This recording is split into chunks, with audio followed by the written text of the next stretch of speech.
There we go.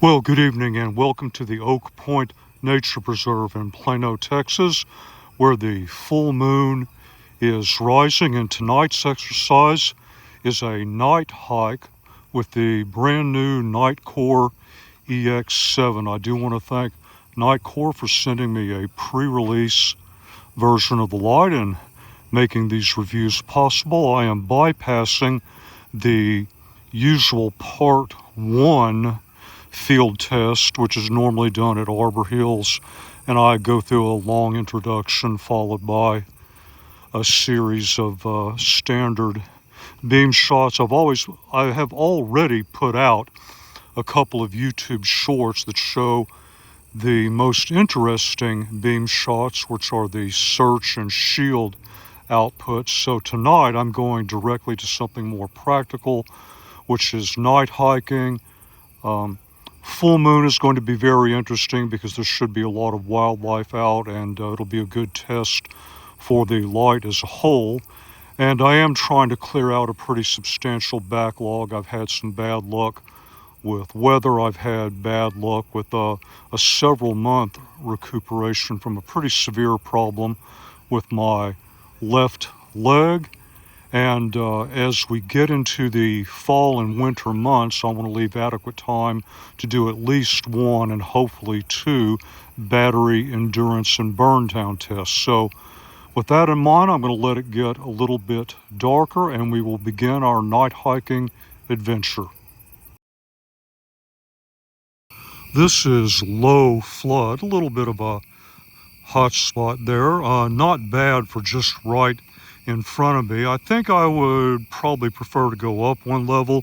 Of course, since I've been using this now for more than 3 seconds, the next click turns it off. Then it's a low first. See what I mean? There we go, inside of 3 seconds.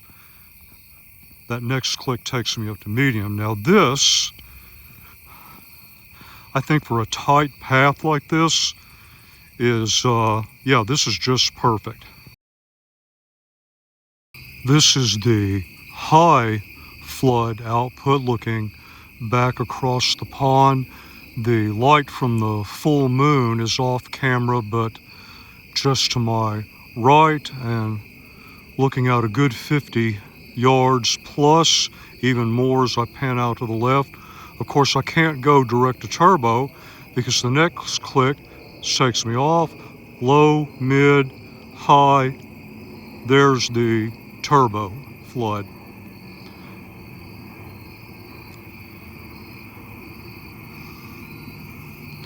As you can see,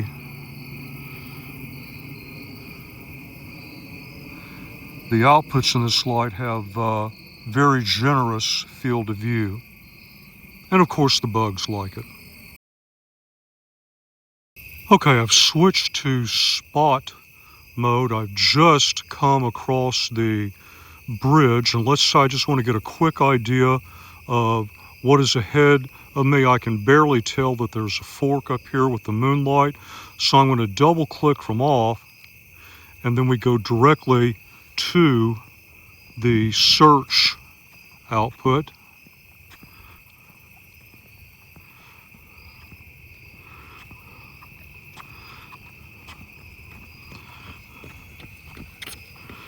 Again, this output has a decent hot spot. The reflections are not overblown.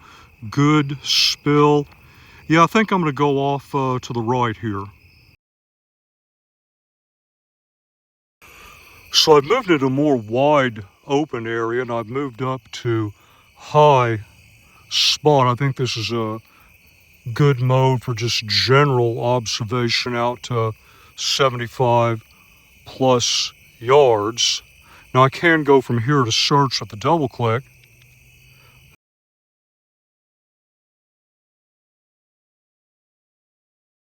So this is kind of a mixed area. It's a bit narrow, but I've got these gaps between the trees, and so I'm running in medium mixed right now. It gives me a really nice field of view with a Not the hot spot that I get from the spot, but just enough to get me 25, 30 plus yards downrange without burning up a ton of battery.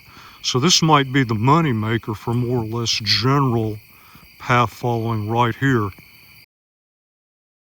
All right, looking out over a creek, this is the high mixed output. Again, excellent field of view, more than adequate downrange just for getting a basic view of what is out there. And it's a bit harder to tell the difference with all the grow, but this is the turbo output.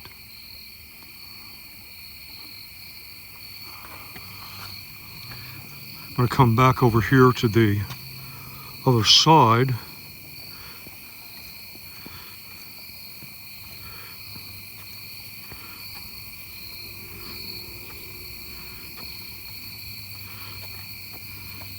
And you may get a better view at this angle. All right, well, I have to get off trail at least once in an exercise, and this is the low mixed output just for doing some very basic exploration right in front of me. Much darker area now, so thought I'd show you what that looks like. And this is the shield output with quite a bit of lighting around. I have street lights off to the left, parking lot lights all around me, and a tree line a good 140 yards in front of me, lighting that up pretty well. Very extensive field of view. And of course, you'll notice probably from the shorts that I filmed that the search and shield modes now hold their output levels considerably longer than past models.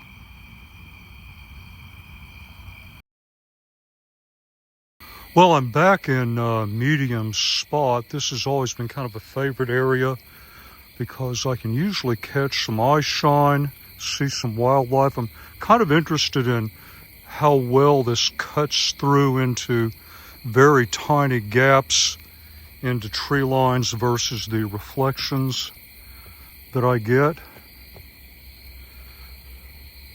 Go to the other side here.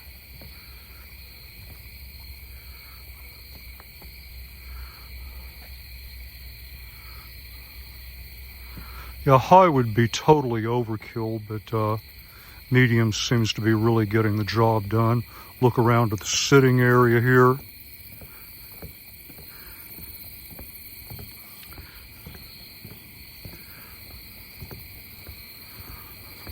Well, with the full moon, I expected there to be more out tonight. I don't know, I'm like the Predator man, one ugly motivator, so I guess I scared off all the wildlife.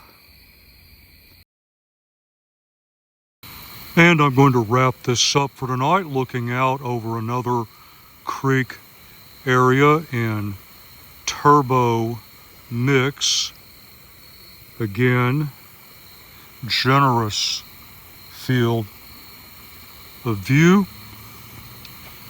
I guess I tend to like the high output levels in both spot and mix the best, just for general night hiking and exploration. Of course, the UI is something you're going to have to come to grips with if you intend to use this as a solo light. Might want to consider pairing it with just a typical floody hiking headlamp. Now, if you're going to run it continuously in the higher output levels, you may be interested in, well, what does it look like after a couple hours? And that is a great segue into my next series of tests, which is going to be extended burn down and battery endurance. I probably need several weeks to a month more before I can start filming those, so I have enough available nighttime for filming, and on that happy note, I'm going to shut it down for tonight. And always, until the next review, thank you very much for your time, and thank you for watching the video.